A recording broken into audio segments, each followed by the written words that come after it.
Shalom, shalom. First and foremost, I want to give all praises, honor, and glory to Yahweh Bashem Yahweh Shabbat Kadash. Double honors to my elders and apostles, Great Millstone. Um, and shalom, and blessings to the hopeful elect and the 1/3 scattered across four corners of the earth. All right. Um, I had to do a lesson on this video because this video clearly shows that this guy knows nothing, okay?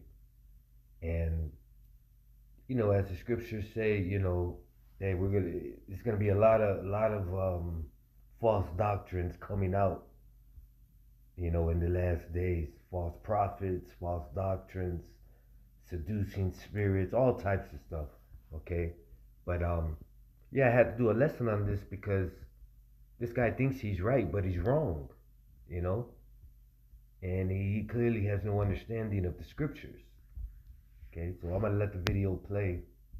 Hebrew Israelites is that the group of people in Israel today are not the real Jews or are not the real Israelites. I'm going to show you a video how a man uses the prophecy in Daniel and Ezekiel to prove that the Israelites that came back in 1948, solidified in 1967-68, fits the timeline prophecy in Daniel. They came back right when the prophecy said they would come back, proving that they are the real Israelites. Watch this video. But he told us these things happen, these events happen after verse 25, after the 69 weeks, but before the 70th week, which is the tribulation. So we know that there's an interval. There's a space of time or a gap of time between when Jesus came the first time and when the tribulation begins. But how long is that gap of time? Well, this is the one thing we didn't learn from Daniel, but we learned from Ezekiel. Ezekiel was told by God to lay on his side so many days on his left, and to lay on his side so many days on his right. And each day that he laid on his side represented 1 year.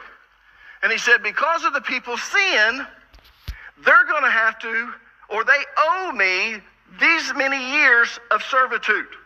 And so what we find out is they haven't paid their years of servitude. And it was actually 7 times more because they rebelled against God. And Leviticus tells us that. So, how long is this interval, the space of time between when the Messiah first came and the tribulation begins, and which the Messiah will come at the end of it?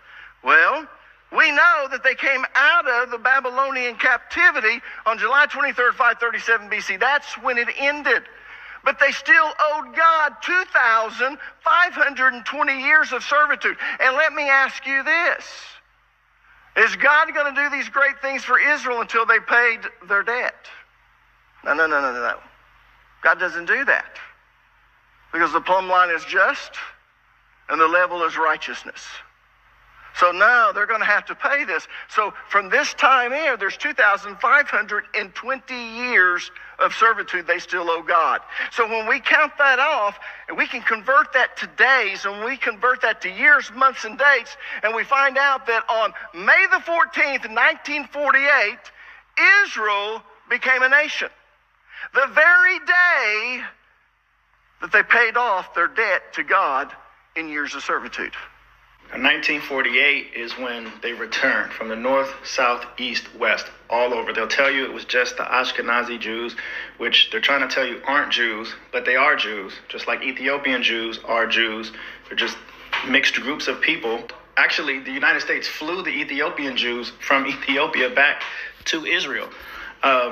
So the Jews returned from all over the world in 1948, and Israel actually didn't gain control of Israel. They returned in 48, or they started the return, but they didn't gain control. It was 1967 or 68, and that is actually when the 2,520 years ends. All right, I had to stop it there. And this guy he clearly has no understanding, okay? He clearly has no understanding. Because first of all, I don't even think he even knows who the true Jews are. which are the so-called Native Americans, Negroes, and Latinos, you know. So I'm just going to start there. I don't even think he even knows who the true Jews are, okay? Let alone from 537. He doesn't know that we're still in our captivity till this day. So him saying,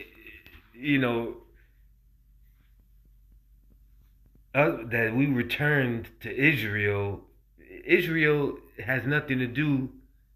Just because it's called Israel doesn't mean it's about Israelites. All right. So this guy he has no understanding. All right. Our people are still scattered across the four corners of the earth today. Okay, in every nation. All right. This is Baruch 3:8. Behold, we are yet this day in our captivity, where thou hast scattered us, for a reproach and a curse, and to be subject to payments according to all the iniquities of our fathers, which departed from the Lord our God, Yahweh Bashem Yahushai. Okay? So, if we're yet this day in our captivity, then what is he talking about? Because Esau, Edom, is still ruling.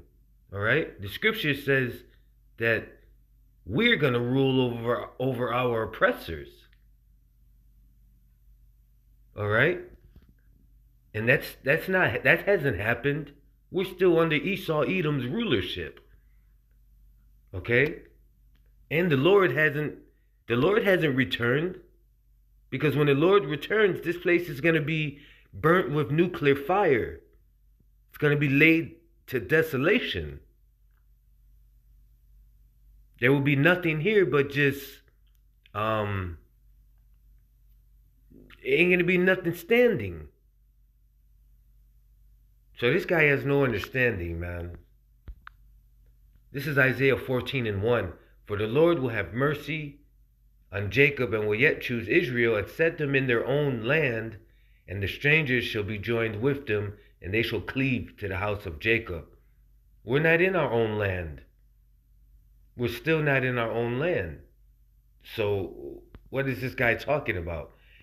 Verse 2, and the people shall take them and bring them to their place, and the house of Israel shall possess them in the land of the Lord for servants and handmaids, and they shall take them captives whose captives they were, and they shall rule over their oppressors. So where's this prophecy at? If the Israelites already returned back to their land, where this prophecy has not come to pass yet. All right? Because if it was, Esau, Edom, and all these other nations would be up under our rulership. All right? The Israelites would be ruling the earth right now. So, hey, and there's so many other scriptures that could come out, but this guy he doesn't know what he's talking about, man. He doesn't know what he's talking about, and we can expect more bugged out doctrines like this dude brought out to come out, because we're living in those times. All right?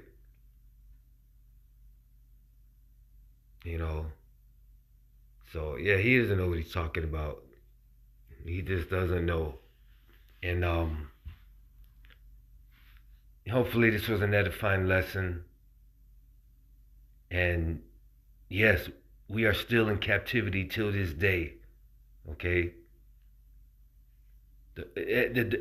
Nobody's seen the Lord yet. The Lord hasn't came yet. The scripture says, behold, he cometh on a cloud, and every eye shall see him. All right? Nobody's seen the Lord yet. All right? So, beware of guys like this bringing out, trying to confuse. Okay? Guys like this just try to bring confusion to the truth. All right? But as the scripture says, and I'm going to just grab it right quick.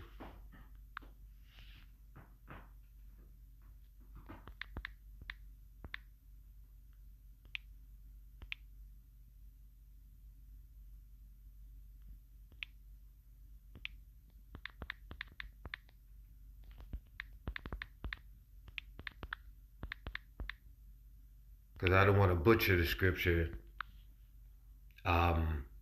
2 Corinthians 13:8, for we can do nothing against the truth but for the truth. So we can do nothing against the truth but for the truth. And guys like this, hey, he's just solidifying the truth more and more. He's proving that we have the truth. So hopefully this was an edifying lesson. Until next time, shalom.